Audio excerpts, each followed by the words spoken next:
कुसु सेंगना फजब मैथोंग Y Y ताना निंगथीरब समलांग सुंग फिराल साना येंगबद नुंगाइरब सवाल अमदी सेतोक चाथोरकपदा इपक पक्चबा हाइबदो पामदब कनाबु लेरमगदगे ममंग मखुन लांब फंगलबा ताइबंगपाल थादोकलमदागी हेदोना हे चनबगी सैना खांगदुना तौरांग फक्त ओंदुना लैरब मियोय फावबा सुंग फिराल चाना फजरबा चनुरा उबद ताक्सी सोंदब यारुमलोय इसा इमौ ओइनिंगख्रेदा हाइना मबुकनिंगद सोइदना खलमगनी अदुबु फजब सवोंग सदा सुंग फिराल चाबा हाइबसे ममा पुकनिंगदगी लोइनरकपदी मियोय लिसिंग अमगी मनुंगदा अमा अनि खक्तगुम्बनी मखोइसु अदु मंगाई फजरिब सवोंग सदा अदुदा हेनगटना फजननबगिदमक तंगाई फदना तौदब यादब कया मरुम लैतबदी नत्ते तौगदब थबकसिंग असे इसागी होनजमन याउदना तराई तराई हेक्ता ओइथोकप याब नत्ते उनसाबु अमांग अता थोलकदबदगी ngaktokpaga loinana fajabgi mayon chongkhal hanabgidamak makagi thorangsing tips khara se khangjin minasi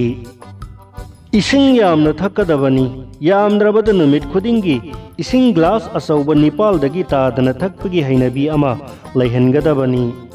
mapung phana tumgadabani ahing thengna tumbagi hainabi thamloidabani numit khudingi yamdrabada पुंखाई अमरोम हक्चांग Sajel तौगदबनी अयाम्ब मतमदा उनसाबु तरु तनान थमनब होनगदबनी सथोक खटोकलमदाइदा माइदा यक्सिनखिबा तैसिनखिबा पुमनमक तुमलमदाइदा सेंगना सामथोकदबनी खोंथांग से नोंग फावबा कांगदना लौखटकदबनी विटामिन ए अमदी विटामिन सी मरांग काइने यावबा चिंजाक नुमित खुदिंगी चागदबनी मसीना उनसागी फजबा हेनगलहनबगा लोइनना कुचु सेंगहली अलू तखाइदुना पेस्ट सेमलगा माइदे तैसिनदुना मिनट कुल्लोम थमलबा मतुंगदा इसिंग असंबना सेंगना थादोकदबनी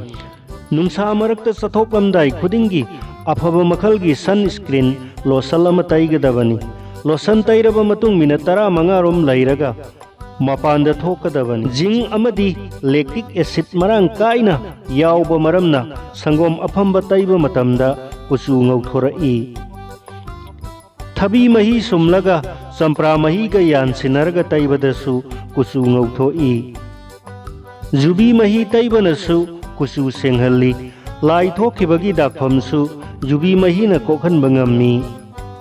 सयोल अमगी मनुंगदा अनिरक येरुंगी अंगौबा सरुक अदो तैबसु अदुमक कानबा फंगी खुदक्ता कुचु फजनबा पामलबदी अवाथबी खोही अमसुंग संगोम यानसिनरगा तैगदबनी।